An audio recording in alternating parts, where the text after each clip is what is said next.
జూబ్లీహిల్స్ ఉప ఎన్నికల్లో కాంగ్రెస్కు తగిన బుద్ధి చెప్పాలని మాజీ మంత్రి కేటీఆర్ అన్నారు. తెలంగాణ భవన్లో జూబ్లీహిల్స్ ఉప ఎన్నికపై కార్యకర్తలతో కేటీఆర్ సమావేశమయ్యారు. ఈ సందర్భంగా మాగంటి గోపీనాథ్ ఆశయాలను ముందుకు తీసుకెళ్లాలని చెప్పారు. అడ్డగోలు హామీలతో కాంగ్రెస్ అధికారంలోకి వచ్చిందని కేటీఆర్ ఆరోపించారు. రేవంత్ పాలనలో ప్రజలు ఇబ్బందులు పడుతున్నారని అన్నారు. హైదరాబాద్ బస్తీ వాసులు భయపడుతున్నారని, ఇందిరమ్మ రాజ్యం అంటే ఇల్లు కూలగొట్టడమే అని కేటీఆర్ అన్నారు. अदानी साहब फ्रॉड है, राहुल बाबा का कहना है।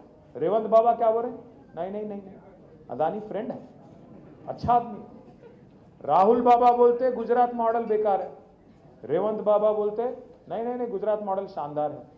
राहुल बाबा बोलते सीबीआई खराब चीज है, सीबीआई बीजेपी के हाथों में एक इंस्ट्रूमेंट है, गलत इस्तेमाल कर रहे हैं आप लोग। इन्होंने क्या बोल रहे? नहीं सीबीआई बहुत अच्छी चीज है, केसीआर को अंदर डालने के लिए सीबीआई को दे दो।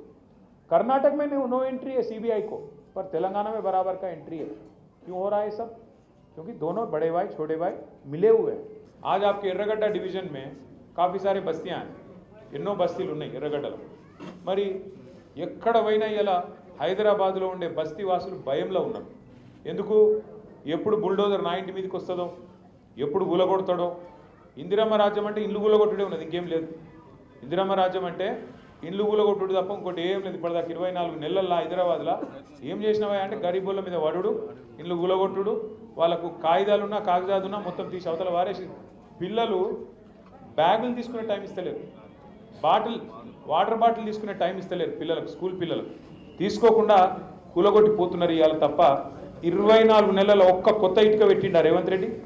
ఎక్కడైనా హైదరాబాద్లో ఒక ఇల్లు కట్టిండా? ఒక్క ఇల్లు కాదు, ఒక ఇటుక పెట్టిండా ఎక్కడైనా? కానీ ఇటుకలు కూలగొట్టినవి మాత్రం వచ్చాడు ఉన్నాయి. ఒకటి కాదు, రెండు కాదు.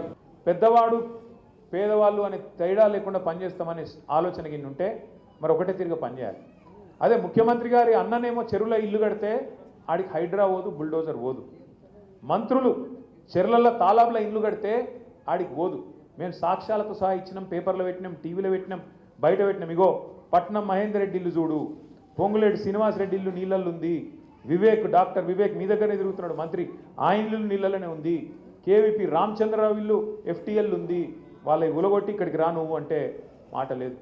ముఖ్యమంత్రి సొంత ఇల్లు కొడంగల్ల, రేవంత్ రెడ్డి సొంత ఇల్లు కొడంగల్ల రెడ్డి కుంటలు ఉన్నది. రెడ్డి కుంట అంటే ఏంది? కుంట అంటే చెరువే కదా, చెర్లనే ఇల్లు కట్టిండి నేను కొడంగల్ల. ఇక్కడికి వచ్చేమో పెద్ద పెద్ద మాటలు చెప్తాడు. వాళ్ళ అన్న దుర్గం చెరువులో కట్టిండి ఇక్కడ ఇల్లు, తాలాబులు ఉంది అది కూడా. ఆ ఇల్లుకు ముట్టరు, హైడ్రా పోదు. కానీ ఈజీగా దొరికేటోళ్ళు ఎవరు? గరీబోళ్ళు.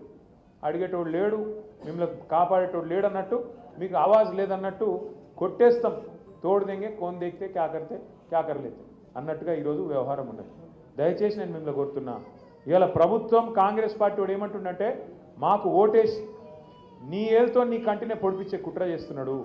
మీరిగిన ఓటేస్తే కాంగ్రెస్ పార్టీకి పొరపాటున వాళ్ళు బెదిరిస్తేనో భయపడితేనో ఇది బంద్ అవుతుంది అది బంద్ అవుతుంది అని బెదిరితే మీ ఏళ్ళతో మీ కన్నే ఒడుచుకున్నట్టు అవుతుంది.